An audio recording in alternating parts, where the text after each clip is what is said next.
Matthew Henry's Commentary on the Whole Bible. Numbers 3. This chapter and the next are concerning the tribe of Levi, which was to be mustered and marshaled by itself, and not in common with the other tribes, intimating the particular honor put upon them, and the particular duty and service required from them. The Levites are in this chapter considered, 1. As attendants on and assistants to the priests in the temple service. And so we have an account, 1. Of the priests themselves, verses 1 to 4, and their work, verse 10. 2. Of the gift of the Levites to them, verses 5 to 9, in order to which they are mustered, verses 14 to 16, and the sum of them taken, version 39. Each particular family of them is mustered, has its place assigned and its charge, the Gershonites, verses 17 to 26, the Kohathites, verses 27 to 32, the Merarites, verses 33 to 39. 2. As equivalents for the firstborn, verses 11 to 13. 1. The firstborn are numbered, and the Levites taken instead of them, as far as the number of the Levites went, verses 40 to 45. 2. What firstborn there were more than the Levites were redeemed, verse 46, etc. The separation of the Levites, 1490 BC. 1. These also are the generations of Aaron and Moses in the day that the Lord spake with Moses in Mount Sinai. 2. And these are the names of the sons of Aaron, Nadab the firstborn, and Abihu, Eleazar, and Ithamar. 3. These are the names of the sons of Aaron, the priests which were anointed, whom he consecrated to minister in the priest's office. For Nadab and Abihu died before the Lord, when they offered strange fire before the Lord, in the wilderness of Sinai, and they had no children, and Eleazar and Ithamar ministered in the priest's office in the sight of Aaron their father. 5. And the Lord spake unto Moses, saying, 6. Bring the tribe of Levi near, and present them before Aaron the priest, that they may minister unto him. 7. And they shall keep his charge, and the charge of the whole congregation before the tabernacle of the congregation, to do the service of the tabernacle. 8. And they shall keep all the instruments of the tabernacle of the congregation, and the charge of the children of Israel, to do the service of the tabernacle. 9. And thou shalt give the Levites unto Aaron and to his sons, they are wholly given unto him out of the children of Israel. 10. And thou shalt appoint Aaron and his sons, and they shall wait on their priest's office, and the stranger that cometh nigh shall be put to death. 11. And the Lord spake unto Moses, saying, 12. And I, behold, I have taken the Levites from among the children of Israel instead of all the firstborn that openeth the matrix among the children of Israel, therefore the Levites shall be mine. 13. Because all the firstborn are mine, for on the day that I smote all the firstborn in the land of Egypt I hallowed unto me all the firstborn in Israel, both man and beast, mine shall they be, I am the Lord. Here, 1. The family of Aaron is confirmed in the priest's office, verse 10. They had been called to it before, and consecrated, here they are appointed to wait on their priest's office.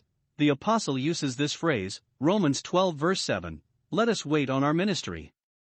The office of the ministry requires a constant attendance and great diligence, so frequent are the returns of its work, and yet so transient its favorable opportunities, that it must be waited on. Here is repeated what was said before, chapter 1 verse 51. The stranger that cometh nigh shall be put to death, which forbids the invading of the priest's office by any other person whatsoever. None must come nigh to minister but Aaron and his sons only, all others are strangers. It also lays a charge on the priests, as doorkeepers in God's house, to take care that none should come near who were forbidden by the law. They must keep off all intruders, whose approach would be to the profanation of the holy things, telling them that if they came near it was at their peril, they would die by the hand of God, as Uzzah did. The Jews say that afterwards there was hung over the door of the temple a golden sword, perhaps alluding to that flaming sword at the entrance of the Garden of Eden, on which was engraven, the stranger that cometh nigh shall be put to death. 2. A particular account is given of this family of Aaron. What we have met with before concerning them is here repeated. 1. The consecration of the sons of Aaron, verse 3. They were all anointed to minister before the Lord, though it appeared afterwards, and God knew it, that 2 of them were wise and 2 were foolish. 2. The fall of the 2 elder, verse 4. They offered strange fire, and died for so doing, before the Lord. This is mentioned here in the preamble to the law concerning the priesthood, for a warning to all succeeding priests, let them know, by this example, that God is a jealous God and will not be mocked. The holy anointing oil was an honor to the obedient, but not a shelter to the disobedient. It is here said, they had no children, providence so ordering it, for their greater punishment, that none of their descendants should remain to be priests, and so bear up their name who had profaned God's name. 3. The continuance of the two younger, Eleazar and Ithamar, ministered in the sight of Aaron. It intimates, 1. The care they took about their ministration not to make any blunders, they kept under their father's eye, and took instruction from him in all they did, because, probably, Nadab and Abihu got out of their father's sight when they offered strange fire. Note, it is good for young people to act under the direction and inspection of those that are aged and experienced. 2. The comfort Aaron took in it, it pleased him to see his younger sons behave themselves prudently and gravely, when his two elder had miscarried. Note, it is a great satisfaction to parents to see their children walk in the truth, 3 John 4. 3. A grant is made of the Levites to be assistants to the priests in their work. Give the Levites to Aaron, verse 9. Aaron was to have a greater propriety in and power over the tribe of Levi than any other of the princes had in and over their respective tribes. There was a great deal of work belonging to the priest's office, and there were now only 3 pairs of hands to do it all, Aaron's and his 2 sons, for it does not appear that they had either of them any children at this time, at least not any that were of age to minister, therefore God appoints the Levites to attend upon them. Note, those whom God finds work for will find help for. Here is 1.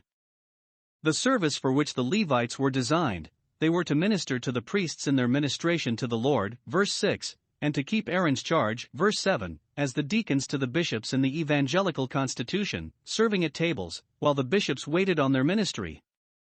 The Levites killed the sacrifices, and then the priests needed only to sprinkle the blood and burn the fat. The Levites prepared the incense, the priests burnt it. They were to keep, not only Aaron's charge, but the charge of the whole congregation.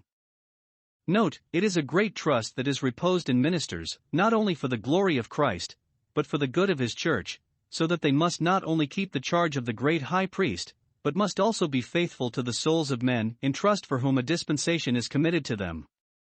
2. The consideration upon which the Levites were demanded, they were taken instead of the firstborn.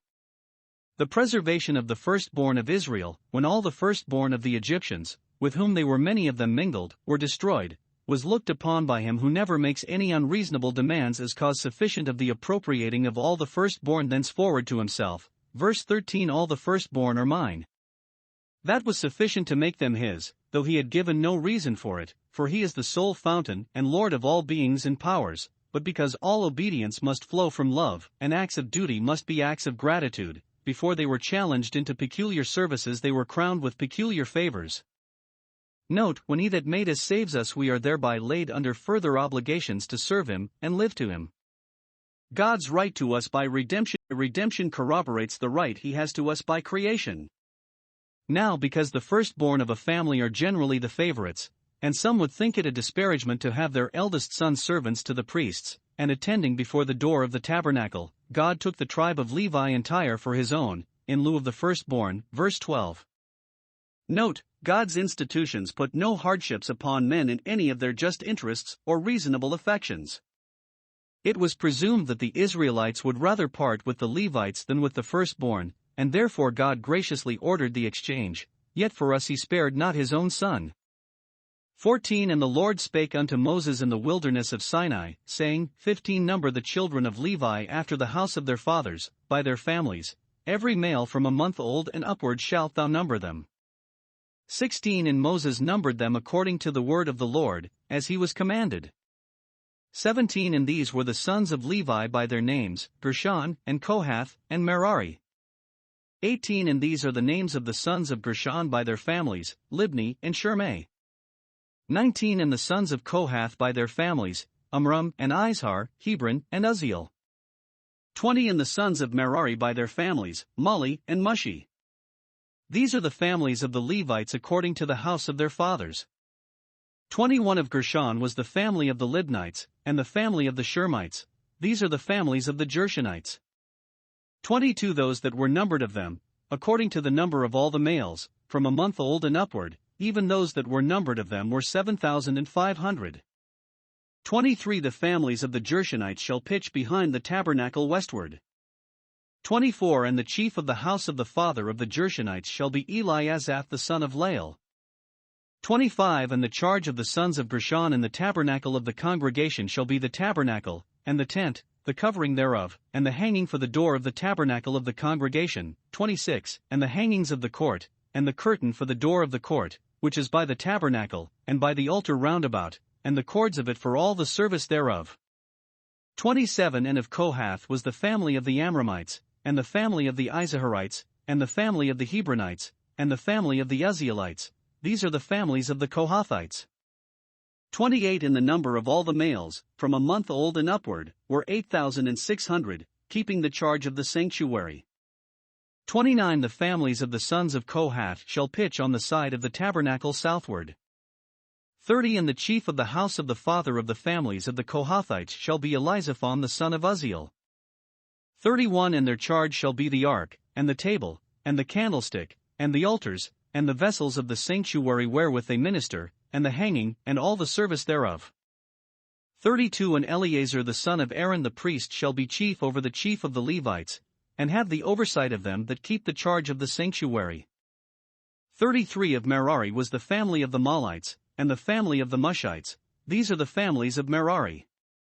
34 And those that were numbered of them, according to the number of all the males, from a month old and upward, were 6,200. 35 And the chief of the house of the father of the families of Merari was Zuriel the son of Abihail. These shall pitch on the side of the tabernacle northward. 36 And under the custody and charge of the sons of Merari shall be the boards of the tabernacle, and the bars thereof, and the pillars thereof, and the sockets thereof, and all the vessels thereof, and all that serveth thereto. 37 And the pillars of the court round about, and their sockets, and their pins, and their cords. 38 But those that encamp before the tabernacle toward the east, even before the tabernacle of the congregation eastward, shall be Moses, and Aaron and his sons, keeping the charge of the sanctuary for the charge of the children of Israel, and the stranger that cometh nigh shall be put to death. 39 All that were numbered of the Levites, which Moses and Aaron numbered at the commandment of the Lord, throughout their families, all the males from a month old and upward, were 22,000.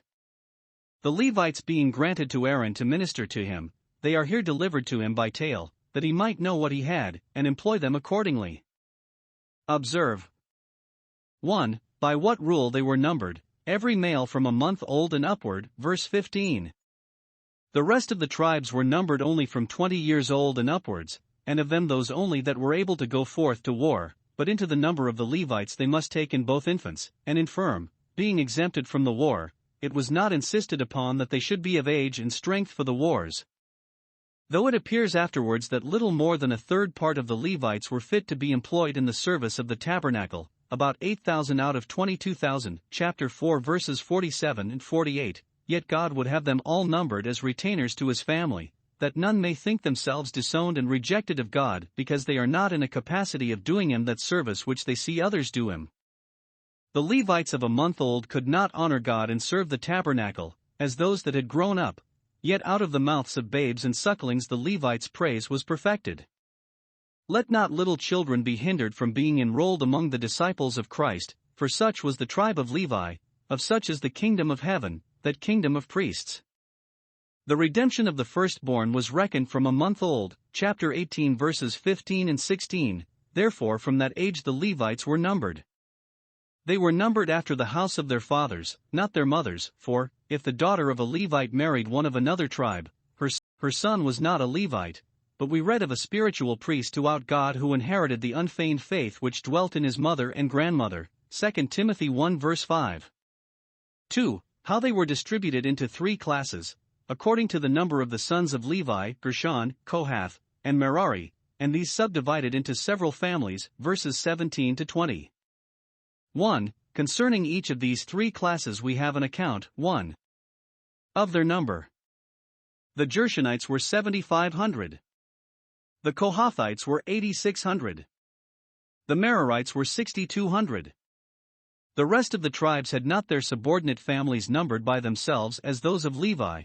This honor God put upon his own tribe. 2. Of their post about the tabernacle on which they were to attend. The Gershonites pitched behind the tabernacle, westward, verse 23. The Kohathites on the right hand, southward, verse 29. The Merarites on the left hand, northward, verse 35. And, to complete the square, Moses and Aaron, with the priests, encamped in the front, eastward, verse 38. Thus was the tabernacle surrounded with its guards, and thus does the angel of the Lord encamp round about those that fear him, those living temples, Psalm 34 verse 7. Every one knew his place, and must therein abide with God. 3. Of their chief or head. As each class had its own place, so each had its own prince. The commander of the Gershonites was Eliasaph, verse 24, of the Kohathites Elizaphan, verse 30, of whom we read, Leviticus 10 verse 4, that he was one of the bearers at the funeral of Nadab and Abihu, of the Merarites Zuriel, verse 35. 4. Of their charge, when the camp moved. Each class knew their own business, it was requisite they should, for that which is everybody's work often proves nobody's work. The Gershonites were charged with the custody and carriage of all the curtains and hangings and coverings of the tabernacle and court, verses 25 and 26, the Kohathites of all the furniture of the tabernacle, the ark, altar, table, etc., verses 31 and 32, the Merarites of the heavy carriage, boards, bars, pillars, etc., verses 36 and 37. 2. Here we may observe, 1. That the Kohathites, though they were the second house, yet were preferred before the elder family of the Gershonites. Besides that Aaron and the priests were of that family, they were more numerous, and their post and charge more honorable, which probably was ordered to put an honor upon Moses, who was of that family. Yet 2. The posterity of Moses were not at all dignified or privileged, but stood upon the level with other Levites, that it might appear he did not seek the advancement of his own family, nor to entail any honors upon it either in church or state. He that had honor enough himself coveted not to have his name shine by that borrowed light, but rather to have the Levites borrow honor from his name. Let none think contemptibly of the Levites, though inferior to the priests, for Moses himself thought it preferment enough for his sons to be Levites. Probably it was because the family of Moses were Levites only that in the title of this chapter, which is concerning that tribe, verse 1, Aaron is put before Moses. 3. The sum total of the numbers of this tribe. They are computed in all 22,000, verse 39. The sum of the particular families amounts to 300 more. If this had been added to the sum total, the Levites, instead of being 273 fewer than the firstborn, as they were, verse 43, would have been 27 more, and so the balance would have fallen the other way. But it is supposed that the 300 which were struck off from the account when the exchange was to be made were the firstborn of the Levites themselves, born since their coming out of Egypt, which could not be put into the exchange, because they were already sanctified to God. But that which is especially observable here, is that the tribe of Levi was by much the least of all the tribes. Note, God's part in the world is too often the smallest part. His chosen are comparatively a little flock. 40 And the Lord said unto Moses, Number all the firstborn of the males of the children of Israel from a month old and upward, and take the number of their names. 41 And thou shalt take the Levites for me, I am the Lord, instead of all the firstborn among the children of Israel, and the cattle of the Levites instead of all the firstlings among the cattle of the children of Israel. 42 And Moses numbered, as the Lord commanded him, all the firstborn among the children of Israel. 43 And all the firstborn males by the number of names, from a month old and upward, of those that were numbered of them, were 20 and 2,213. 44 And the Lord spake unto Moses, saying, 45 Take the Levites instead of all the firstborn among the children of Israel, and the cattle of the Levites instead of their cattle, and the Levites shall be mine, I am the Lord. 46 And for those that are to be redeemed of the 213 of the firstborn of the children of Israel, which are more than the Levites, 47 Thou shalt even take 5 shekels apiece by the poll, after the shekel of the sanctuary shalt thou take them, the shekel is 20 gerahs. 48 And thou shalt give the money, wherewith the odd number of them is to be redeemed, unto Aaron and to his sons. 49 And Moses took the redemption money of them that were over, and above them that were redeemed by the Levites, 50 of the firstborn of the children of Israel took he the money, 1,365 shekels, after the shekel of the sanctuary, 51. And Moses gave the money of them that were redeemed unto Aaron and to his sons, according to the word of the Lord, as the Lord commanded Moses.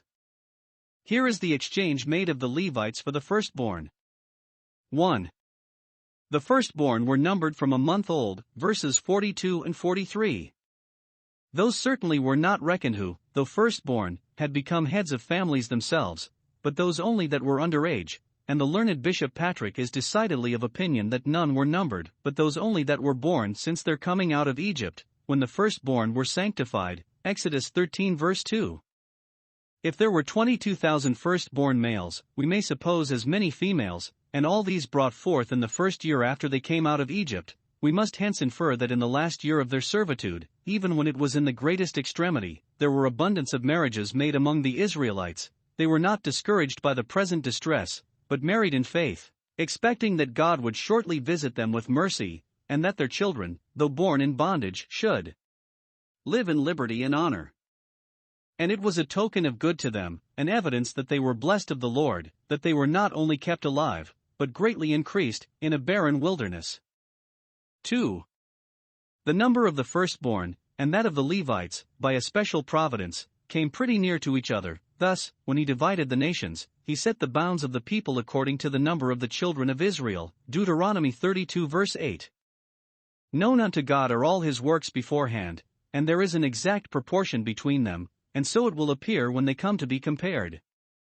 The Levites' cattle are said to be taken instead of the firstlings of the cattle of the children of Israel, that is, the Levites, with all their possessions, were devoted to God instead of the firstborn in all theirs, for when we give ourselves to God, all we have passes as appurtenances with the premises.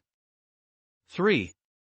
The small number of firstborn which exceeded the number of the Levites, 273 in all, were to be redeemed at 5 shekels apiece, and the redemption money given to Aaron, for it would not do well to have them added to the Levites. It is probable that in the exchange they began with the eldest of the firstborn, and so downward, so that those were to be redeemed with money who were the 273 youngest of the firstborn, more likely so than either that it was determined by lot or that the money was paid out of the public stock. The church is called the church of the firstborn, which is redeemed, not as these were, with silver and gold, but being devoted by sin to the justice of God, is ransomed with the precious blood of the Son of God.